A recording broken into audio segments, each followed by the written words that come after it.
আমরা আজকে একটা মজাদার পিঠা বানাবো। এই পিঠাটার মেন বস্তু হইছে এই যে কলা, পাকা কলা। মা বাইতে থেকে কিছু মালভোগ কলা পাঠাইয়া দিছে। কলা গুনে বেশি সুবিধার না, মালভোগ কলাই অল্প শক্ত শক্ত হয়। তে আমার বড় মশাই কইতেছে যে কলা গুনে এত কলা দিয়ে কি করবা? তে আমি কইলাম যে কলা দিয়ে একটা পিঠা বানান যায়, কয় তাহলে বানাই দাও। এই যে লগে লগে আরম্ভ করে দিছি। আমার বড় মশাই আবদার কলা দিয়ে পিঠে, তার লগে একটা আমও দিমু, আমের একটু স্যান করবো, ভালো লাগবো খাইতে। তে যে কলা গুনে ব্লেন্ডার করে নেই, লাইন খুব আপ ডাউন করতেছে।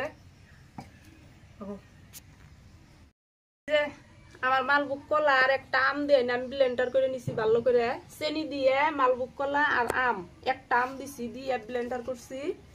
এনে কিছু চালের গুঁড়ি আর এনে ময়দা, গাখির আর সুজি, এই সবটি আমি একটা একটা করে দিয়ে দিমু।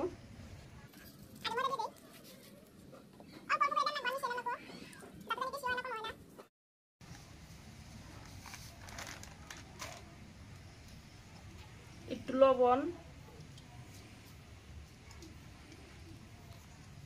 চিনি দিয়া তো কলা ব্লেন্ডার করে নিছি আর মাহাই নিমু।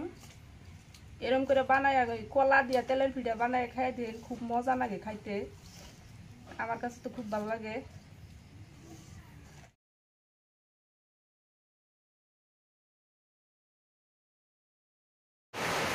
তো আমার ব্যাটার এই যে তৈরি হয়ে গেছে গা, খুব সুন্দর ভাবে হাত দিয়ে ছাইনা নিছি, গাখির দিছি আর একটু পানি দিছি। গাখিরের সংখ্যাটা আমার কম হয়ে গেছে, তাই একটু পানি দিছি। এটা হইলো কলার বড়াও কয় অথবা তেলের পিঠাও কয়। এরকম করে একবার বানিয়ে খাই দেখতেন। যে আমার তেল গরম হয়েছে, আমি দিয়ে দিই একটা। বিসমিল্লাহ।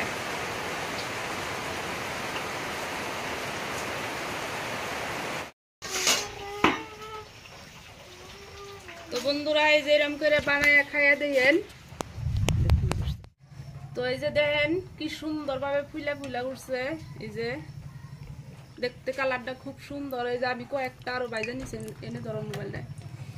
এই যে কয়েকটা বাইজা নিছি, একদম তেলের পিঠার মতো ফুলা ফুলা উঠে।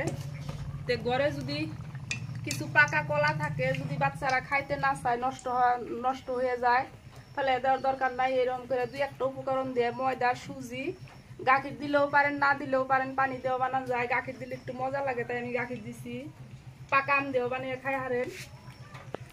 তো দুই একটা উপকরণ দিয়ে এরকম করে একটা পিঠা, মজাদার পিঠা বানায় খাবেন, আপনারা ভালো লাগে খাইতে। এই যে কয়েকটাই ভাবছি আমি, একদম নরম, খাইতেও খুব মজা, দেখতেও খুব সুন্দর।